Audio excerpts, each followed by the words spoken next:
वो electoral politics से disqualify होता हुआ नजर आ सकता है। ये मैं आपको एक मुमकिन इंतहाई इकदाम की बात कर रहा हूं।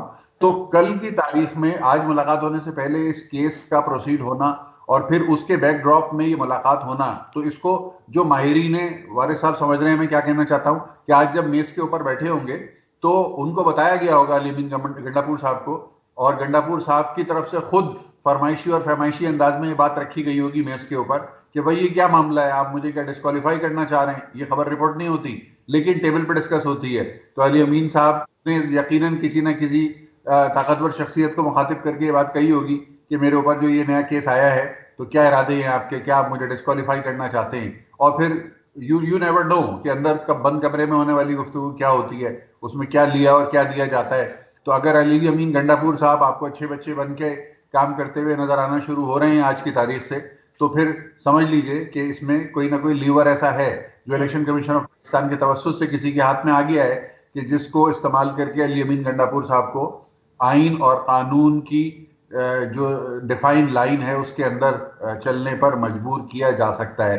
अगर ये ऐसा है, अगर ये मफरूजा दुरुस्त है, अगर ये तज्जिया दुरुस्त है, तो ये पीटीआई के लिए कोई ज्यादा अच्छी खबर नहीं है। जी अच्छा अच्छा, रजा साहब, इसमें जो अभी आपने बात की कि टेबल टॉक में उनको ये बावर करवा दिया गया होगा कि इस तरह के मामलात हैं, और अगर अली अमीन गंडापुर साहब उस चीज़ पे ज़ेनशीन करते हुए ट्रैक पे आ जाएं, और मतलब ऐसा होता है कि उनके कहने से लाइक वज़ीर आज़म साहब से मुलाकात हुई है तो वज़ीर आज़म साहब ने बावर करवा दिया और अली अमीन साहब ने मान लिया कि जी इलेक्शन कमीशन जो है वो रुक सकता है इन मामलात पे अगर आप दुरुस्त समत की तरफ जाएंगे तो।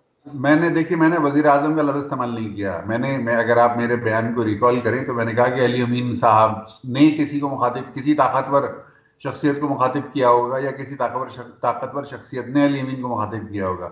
यहाँ उस टेबल टॉक पे जरूरी नहीं है कि ताकतवर शख्सियत सिर्फ वजीर आजम ही हो। वज़ीर आज़म। तो ताकतवर शख्सियत ने अगर अली अमीन गंडापुर को कोई सिग्नल दिया और अली अमीन गंडापुर साहब उस सिग्नल को रिस्पॉन्ड करते हुए अच्छे बच्चों की तरह टेबल पर आ गए, तो इसको भी आप एक हिकमत अमली की नजर से देख सकते हैं।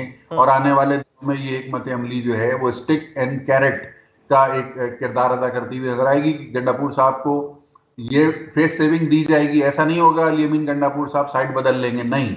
ऐसा नहीं होगा कि अली अमीन गंडापुर साहब बैत हो जाएंगे वजीर आजम के हाथ पे, नहीं।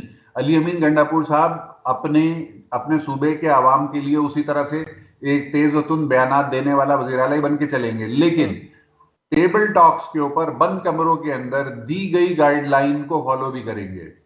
तो ये होगा जिसे कहते हैं, आम जबान में कहते हैं, दोनों हाथों में लड्डू लेके चलने का एक अमल शुरू हो जाता है। उसके अंदर आप गुड कॉप भी खेल रहे होते हैं और आप बैड कॉप भी खेल रहे होते हैं। अपने वोटर सपोर्टर के सामने आप एक बहुत एग्रेसिव पोस्चर रखने वाले इंसान होते हैं, और बंद कमरे में टेबल टॉक के ऊपर आप एक हम्बल और सबमिसिव किस्म के कंप्लाइंस देने वाले इंसान होते हैं। तो मुझे यही लग रहा है कि गंडापुर साहब को जो है ना वो इसी तरीके का कैरेक्टर बनाने का जो अमल है वो शुरू हो चुका है।